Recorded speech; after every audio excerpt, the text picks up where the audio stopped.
Hello everyone,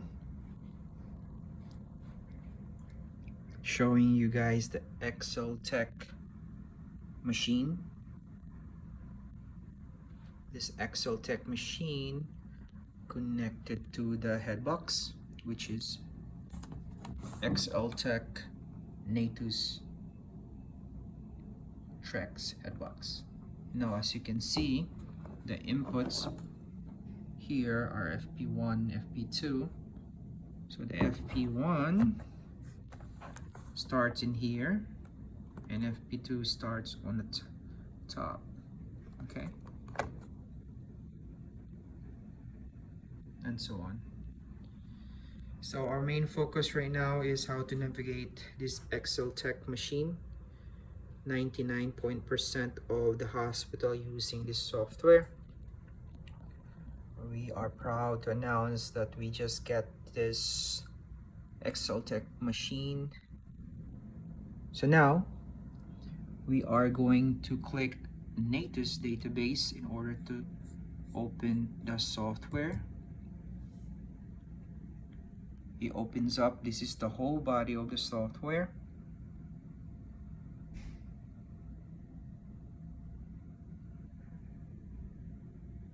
Now in order to put in, let's just say we are ready to do the test, our patients are here ready to go, we have to click new, and then we going to put the information.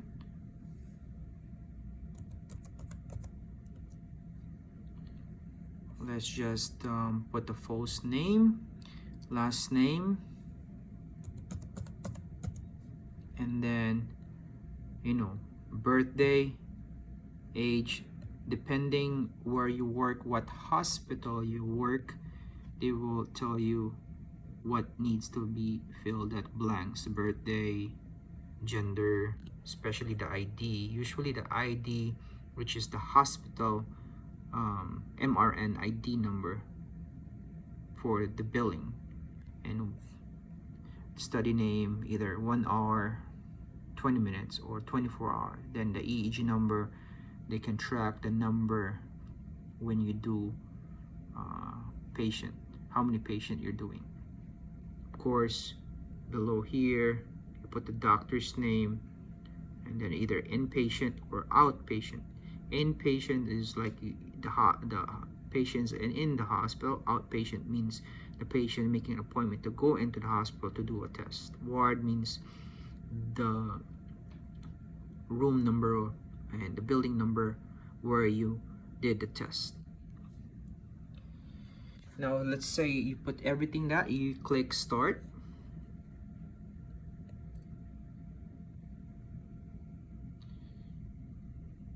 Then it's starting with this false brainwaves. Let's just exit the video for now, and let's focus how to navigate this machine. Now once you started, you put in all the information, you start it up, then you have to go to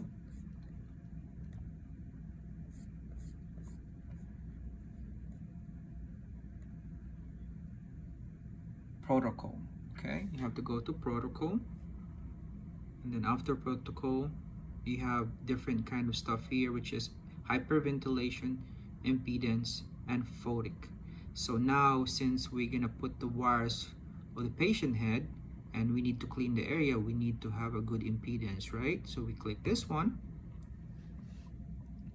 and this is the impedance bar. All right, there are two kinds of impedance that it's acceptable in the hospital. So the best impedance is 5, which is click here, and next to the best is 10. All right, so let's just say you do 5, and then you're trying to clean the FP1, you put the wires in, you clean F7, you put the wires in, and this FP1 needs to be green. Okay, and F7 needs to be green. So all accepted tests needs to be green. Okay, so now you did all this, pretend that we all did all of this wires to put in, and all impedance are great. Now if the impedance are not green, you need to reapply, you need to clean the area using new prep designated area, which is FP1. Then when you put all the wires, FP1, F7, T3, T5, O1, and so on, then you click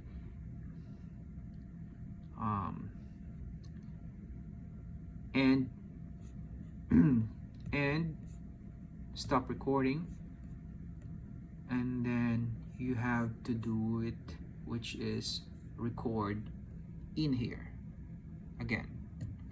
Okay, usually when we open, after we put in the information of the patient, we click not record, which is this one. You can not record here, then you do your impedance. You're gonna do your impedance also too. You can go to controls also and do impedance, and then by the time, as I said, you clean the area and make it green, 5 ohms, which is 5 ohms here, and 10 ohms. The best one is 5 ohms, 10 ohms. Now, what is the reason why we need to do a good impedance? Without proper impedance, the 60 hertz artifact floating in the air will, most of the time, will the electrodes pick that 60 hertz artifact on the air, cause interference, cause 60 hertz artifact. You need to have proper impedance. Okay, so now let's say the impedance are fine, let's pretend, then you click and start recording. So now it start recording, and then the EEG is running. Since we don't have connected this head box to real patient, we'll just pretend that this is the EEG that, you know, false EEG brainwaves. So now this wire needs to be fixed, and this one also too. So how we know that this wire needs to be fixed? Okay, so now I can see through experience C3 needs to be fixed. So we're gonna go adjust the sensitivity here. Okay, we adjust it to 50, and see, we clear it up how to find which wire and which input needs to be replaced. Now this one is C3 because it follows to the second input. Okay, now once we replace the Y, you need to type replace replace C3 wire.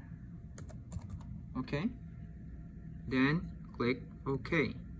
Then it is plugged into the left side of the body of the recording. It means that when the doctor review this EEG, that he knows that you are trying to fix the wire or replace the wire. When you see something, the EEG brain waves are so a lot of noise and not good EEG recording, you need to fix it so that the doctor having easy to read the EEG recording in order to interpret the EEG properly. So this is Xltek. Once you finish the recording, all you have to do is exit here, and then when you exit here, then before you close everything, you will document the patients are awake, drowsy, and so on.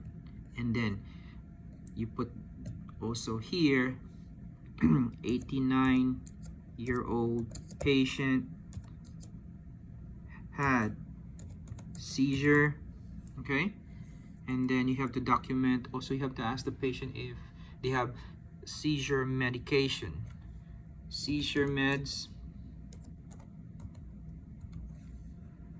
like for example, seizure meds mean Keppra, that's one of seizure meds. And another example, Ativan. All right, that's one of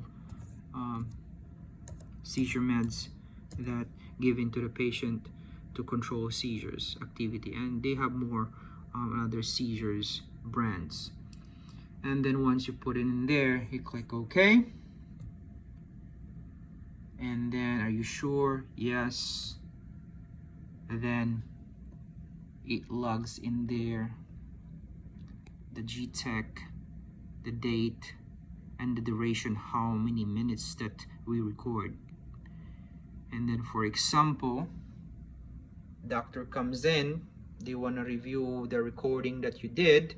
All you have to do is click this one and double click it, and it opens up the recording that you did. Okay, so any questions, message me, and whatever I miss, we'll make some different video. So before we go, let's check out the view.